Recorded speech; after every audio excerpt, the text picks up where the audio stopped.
ನಮಸ್ಕಾರ ರೀ, ನೀವು ನೋಡಾಕತ್ತೀರಿ KK2 ನ್ಯೂಸ್. ನಾನು ಶ್ರೀನಿಧಿ. ಸಂಸತ್ತಿನ ಚಳಿಗಾಲದ ಅಧಿವೇಶನದಲ್ಲಿ 141 ಸಂಸದರ ಅಮಾನತು ಖಂಡಿಸಿ ವಿಜಯಪುರ ನಗರದ ಅಂಬೇಡ್ಕರ್ ಸರ್ಕಲ್ನಲ್ಲಿ ಎಸ್ಡಿಪಿಐ ಕಾರ್ಯಕರ್ತರು ಕೇಂದ್ರ ಸರ್ಕಾರದ ವಿರುದ್ಧ ಪ್ರತಿಭಟನೆ ನಡೆಸಿದರು. ಕೇಂದ್ರ ಸರ್ಕಾರದ ವಿರುದ್ಧ ಕಾರ್ಯಕರ್ತರು ಘೋಷಣೆ ಕೂಗಿ ಆಕ್ರೋಶ ವ್ಯಕ್ತಪಡಿಸಿದರು. ಸರ್ಕಾರದಿಂದ ಪ್ರಜಾಪ್ರಭುತ್ವದ ಕತ್ತು ಹಿಸುಕಿದೆ. ಹಿಂದೆಂದೂ ಇಷ್ಟು ವಿರೋಧ ಪಕ್ಷದ ಸಂಸದರನ್ನ ಸದನದಿಂದ ಅಮಾನತುಗೊಳಿಸಿಲ್ಲ. ಕಳೆದ ಕೆಲ ದಿನಗಳ ಹಿಂದೆ ಸಂಸತ್ತಿನ ಭದ್ರತೆಯನ್ನ ಉಲ್ಲಂಘಿಸಿ ಇಬ್ಬರು ವ್ಯಕ್ತಿಗಳು ಸದನಕ್ಕೆ ನುಗ್ಗಿ ಹೊಗೆ ಬಾಂಬ್ ಸಿಡಿಸಿದ ಪ್ರಕರಣ ಸಂಬಂಧ ಪ್ರಧಾನಿ ನರೇಂದ್ರ ಮೋದಿ ಮತ್ತು ಗೃಹ ಸಚಿವ ಅಮಿತ್ ಶಾ ಅವರು ಹೇಳಿಕೆ ಹಾಗೂ ಭದ್ರತೆ ಉಲ್ಲಂಘನೆ ಸಂಬಂಧ ಚರ್ಚೆಗೆ ಅವಕಾಶ ನೀಡಬೇಕೆಂದು ಒತ್ತಾಯಿಸಿ ವಿರೋಧ ಪಕ್ಷದ ಸದಸ್ಯರು ಪ್ರತಿಭಟನೆ ನಡೆಸಿದರು. ಅಧಿವೇಶನ ಆರಂಭವಾಗಿನಿಂದ ಈವರೆಗೆ 141 ಸದಸ್ಯರನ್ನ ಅಮಾನತು ಮಾಡಲಾಗಿದೆ. ಸಂಸತ್ತಿನಲ್ಲಿ ಕೆಲವರು ಪ್ರವೇಶ ಹಿನ್ನೆಲೆಯನ್ನ ಖಂಡಿಸಿ ಪ್ರತಿಭಟನೆ ನಡೆಸಿದರು. ಅದಕ್ಕಾಗಿ 141 ಸಂಸದರ ಅಮಾನತು ಪ್ರಜಾಪ್ರಭುತ್ವದ ಕಗ್ಗೊಲಿ ಎಂದು ಕಿಡಿಕಾರಿದರು. ಅದಕ್ಕಾಗಿ ತಕ್ಷಣವೇ ಸಂಸದರ ಅಮಾನತು ಆದೇಶವನ್ನ ಹಿಂಪಡೆಯಬೇಕು ಎಂದು ಆಗ್ರಹಿಸಿದರು.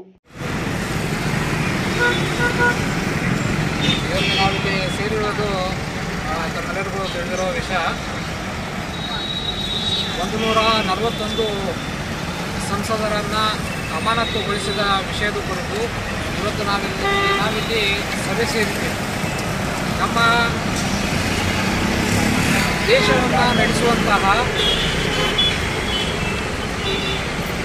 ಪ್ರಜಾಪ್ರಭುತ್ವ ಮಂದಿರದಲ್ಲಿ ಸಂಸದರು ಎಷ್ಟು ಪ್ರಮುಖ ಪಾತ್ರ ವಹಿಸುತ್ತಾರೆ ಅಂತಂದರೆ, ಪ್ರತಿಯೊಂದು ಆಗು ಹೋಗುಗಳನ್ನು, ಸರಿ ತಪ್ಪುಗಳನ್ನು ನಡೆಸುತ್ತ ಒಂದು ವರ್ತಮಾನದಲ್ಲಿರುವಂತಹ ಸರ್ಕಾರ ಯಾವುದೇ ತಪ್ಪು ನಿರ್ಣಯಗಳನ್ನು ತಗೊಳ್ಳೋಕ್ಕಿಂತ ಮುಂಚೆ ಅಂತಹ ತಪ್ಪು ನಿರ್ಣಯಗಳನ್ನು ಅಪೋಸಿಷನ್ ಪಾರ್ಟಿ ಏನಿದೆ ಅದು ತಡೀತದೆ. ಅದನ್ನು ಅಂತಹ ಒಂದು ಮಂದಿರದಲ್ಲಿ ಇವತ್ತು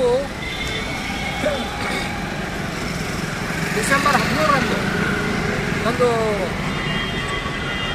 ಕಲರ್ ಬಾಂಬು ಅಥವಾ ಹೊಗೆ ಬಾಂಬ್ ಅಂತ ಏನು ಹೇಳ್ತೀವಿ, ಅಂತಹ ಒಂದು ಘಟನೆ ನಡೆಯುತ್ತೆ.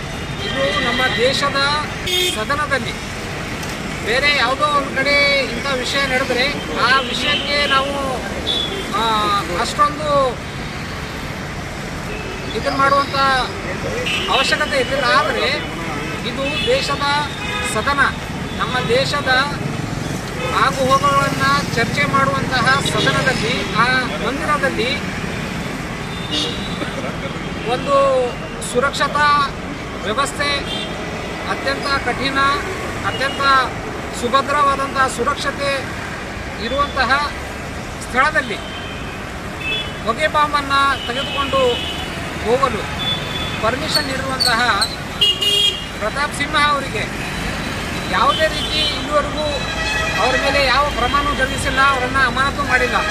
ಇಂತಹ ನಿಲುವನ್ನು ಪ್ರಶ್ನಿಸಿದಂತಹ ಸಂಸದರನ್ನು 141 ಸಂಸದರನ್ನು ಅಮಾನತುಗೊಳಿಸಿ ನಮ್ಮ ರಾಷ್ಟ್ರದ ಭದ್ರತೆಗೆ ಒಂದು ಪ್ರಶ್ನೆ ಬರುವಂತಹ ಘಟನೆ ಈ ಸರ್ಕಾರ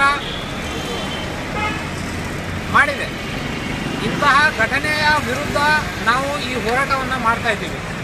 ಈ ಹೋರಾಟದ ಉದ್ದೇಶ ಇಷ್ಟೇ, ಜನರಲ್ಲಿ ತಿಳುವಳಿಕೆ, ಅರಿವು ಬರಬೇಕು.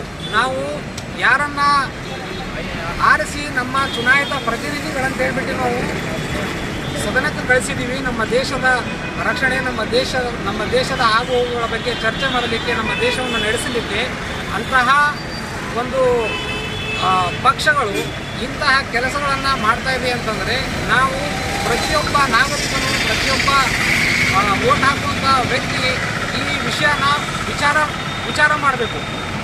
ಇದರ ಬಗ್ಗೆ ಚಿಂತನೆ ಇರಬೇಕು. ಅದನ್ನು ಬಿಟ್ಟು ಈ ಪ್ರಶ್ನೆಗೆ ಈ ಕುರಿತು ನಾವು ಚರ್ಚೆ ಮಾಡೋದಕ್ಕೆ ಒಂದು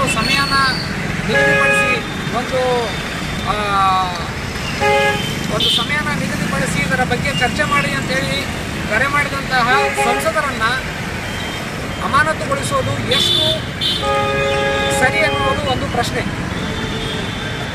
ಈ ವಿಷಯ ಇದೇ ರೀತಿ ಇವರು ಮುಂದುವರಿಸ್ತಾ ಹೋದರೆ ನಮ್ಮ ದೇಶದ ರಕ್ಷಣೆ ಹೊಣೆ ಹೊರುವವರು ಯಾರು?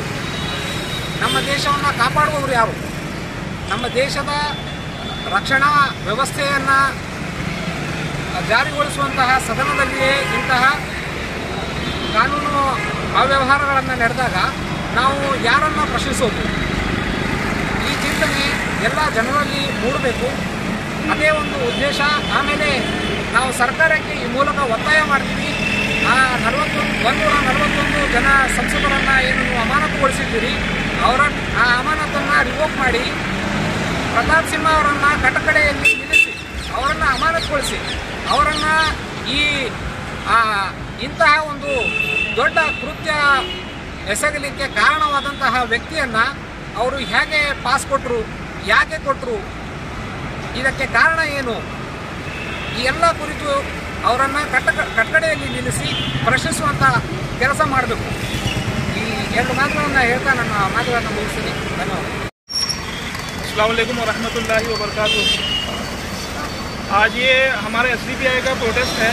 हमारा जो मकसद है प्रोटेस्ट करने का, ये 13 दिसंबर को पार्लियामेंट में एक पार्लियामेंट अटैक हुआ है, एक कलर स्मोक ब्लास्ट हुआ है 13 दिसंबर को। तो ये जो ब्लास्ट हुआ है, अटैक हुआ है, ये अननोन आदमी, जो अननोन मतलब मालूम नहीं है कि वो लोग कौन हैं, 2 लोग हैं जो पार्लियामेंट में घुसते हैं और स्मोक ब्लास्ट अटैक करते हैं। मैं गवर्नमेंट से, मैं बीजेपी गवर्नमेंट से ये पूछना चाहता हूँ कि एमपीज़ की सिक्योरिटी और सदन की सिक्योरिटी बहुत टाइट रहती है। तो जब भी एमपीज़ इंटर करते रहते हैं सदन में, तो उनको 3 बार चेक किया जाता है। टाइट सिक्योरिटी में 3 बार चेक किया जाता है। जब जनरल पब्लिक सदन में घुसती है तो उनको 5 बार चेक किया जाता है।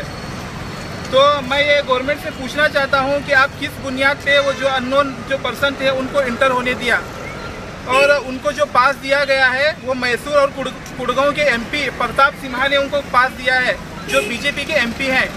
तो अभी तक मोदी गवर्नमेंट ने प्रताप सिम्हा से कुछ पूछताछ नहीं की।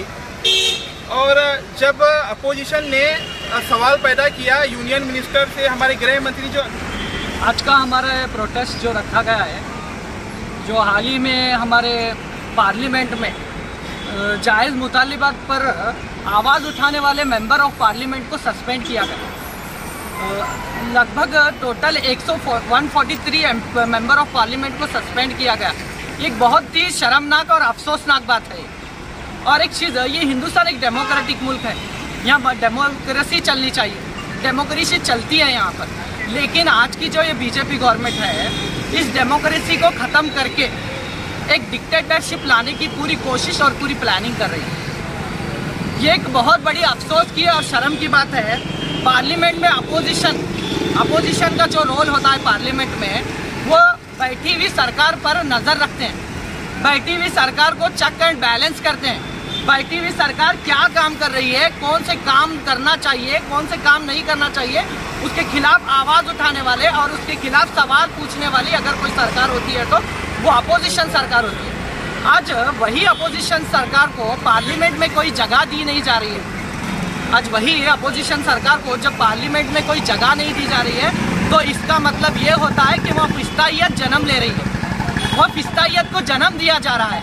तो ये हमें देखना चाहिए कि मैं अब खासकर बीजेपी सरकार से एक गुजारिश करना चाहता हूं कि आप हिटलर को ना फॉलो करें, आप हिटलर के फॉलोअर्स ना बने, ना आप हिटलर की कॉपी करें, बल्कि आप बाबा साहेब अम्बेडकर जी के संविधान को फॉलो करें। बल्कि आप एक बेस्ट कॉन्स्टिट्यूशन इंडिया का, बाबा साहेब अम्बेडकर जी ने जो कॉन्स्टिट्यूशन बनाया, आप उसको फॉलो करें, उसके तहत हिंदुस्तान को डील करें, तब जाकर एक हिंदुस्तान एक तरक्की पसंद मुल्कों में शामिल होगा। और एक चीज़, पार्लियामेंट के अंदर और बाहर इतनी अच्छी सिक्योरिटी होने के बावजूद, पार्लियामेंट में इतनी अच्छी सिक्योरिटी होने के बावजूद भी कहीं नौजवान अंदर घुसे चलाए, ये कैसे हो सकता है कि पार्लियामेंट में इतनी अच्छी सिक्योरिटी भी हो और वहाँ पर नौजवान घुसे भी चले आ रहे हैं? या आखिर ये नौजवान जो घुस गए, इसके पीछे किसका प्लानिंग है? इसके पीछे कौन से बीजेपी के बड़े बड़े लीडर्स, बड़े बड़े MPs का हाथ है? इसके ऊपर एक इंक्वायरी होनी चाहिए, जो आज तक इंक्वायरी नहीं हुई। इसके पीछे NIA को लगाना चाहिए, जो आज तक हमें उसका डिटेल्स नहीं मिल सका। ये अमित शाह को चाहिए था कि बड़े बड़े अहदेदार, जो सिक्योरिटी फोर्सेस के बड़े बड़े अहदेदार होते हैं, उन पर कोई सज़ा दें, उन पर कोई एक्शन ले, लेकिन अमित शाह जी ने ऐसे नहीं किया। अमित शाह जी ने उल्टा जो अपोजिशन के लीडर्स थे उनका मेंबर ऑफ पार्लियामेंट को सस्पेंड किया गया। ये एक बहुत ही अफसोसनाक बात है, और ये कहाँ का इंसाफ है और ये कैसी तानाशाही है। अमित शाह का मुझे वो एक स्टेटमेंट बहुत याद आता है। उन्होंने कहा था कि अमित शाह के होते हुए मुल्क में एक परिंदा तक पर नहीं मार सकता। अमित शाह के होते हुए मुल्क में एक परिंदा तक पर नहीं मार सकता, लेकिन आज वही अमित शाह के होते हुए पार्लियामेंट में 2 नौजवान घुसे चले जाते हैं, लेकिन अमित शाह जी को उसकी खबर नहीं। अमित शाह जी को उसकी खबर नहीं है। जब चीन हमारे हिंदुस्तान के अंदर जमीन कब्जा कर रहा है, अमित शाह को उसकी खबर नहीं है, तो फिर ये कैसी हुकूमत, ये कैसी सिक्योरिटी है? या कहीं ना कहीं फेल हो रही है हमारी सिक्योरिटी। इस पर जब सवाल उठाया जाता है तो हमारे MPs को सस्पेंड किया जाता है। ये एक डेमोक्रेसी का कत्ल है। ये एक सरासर डेमोक्रेसी को ख़त्म करने की बहुत बड़ी कोशिश और बहुत बड़ी प्लानिंग है। आज तक हिस्ट्री में इतने ज़्यादा पार्लियामेंट्री सस्पेंशन नहीं हुए थे जितना के दौरे मोदी के दौरे हुकूमत में। अब तक जब से मोदी की सरकार है, जब से लेकर आज तक 255 मेंबर ऑफ पार्लियामेंट को सस्पेंड किया गया। हाल ही में 14 दिसंबर को 14 मेंबर ऑफ पार्लियामेंट को सस्पेंड किया गया। 18 दिसंबर को 78 मेंबर ऑफ पार्लियामेंट को सस्पेंड किया गया। ಸುದ್ದಿ ಇಷ್ಟ ಆದು ಅಂದ್ರ ಸಬ್ಸ್ಕ್ರೈಬ್ ಬಟನ್ ಒತ್ತಿರಿ. ಅಲ್ಲಿ ಕೆಂಪನ್ ಬಟನ್ ಐತ್ ನೋಡ್ರಿ, ಅದೇ ಗುಡಿ ಒಳಗಿನ ಗಂಟೆ ಹಂತದೊಂದು ಬಟನ್ ಐತ್ ನೋಡ್ರಿ, ಅದನ್ನು ಪ್ರೆಸ್ ಮಾಡ್ರಿ. ಎಲ್ಲಾರ್ಕಿನ್ನ ಮೊದಲ ಸುದ್ದಿಗಳು ನಿಮ್ಮನ್ನೇ ಮುಟ್ತಾವ್ರಿ. ಚಲೋ ಅಲ್ಲೇನ್ರಿ? ನಿಮ್ಮ ಬಳಗದಾಗ ಎಲ್ಲರಿಗೂ ಕಳಿಸ್ತೀರ, ಹೌದಲ್ರಿ? ಧನ್ಯವಾದಗಳು.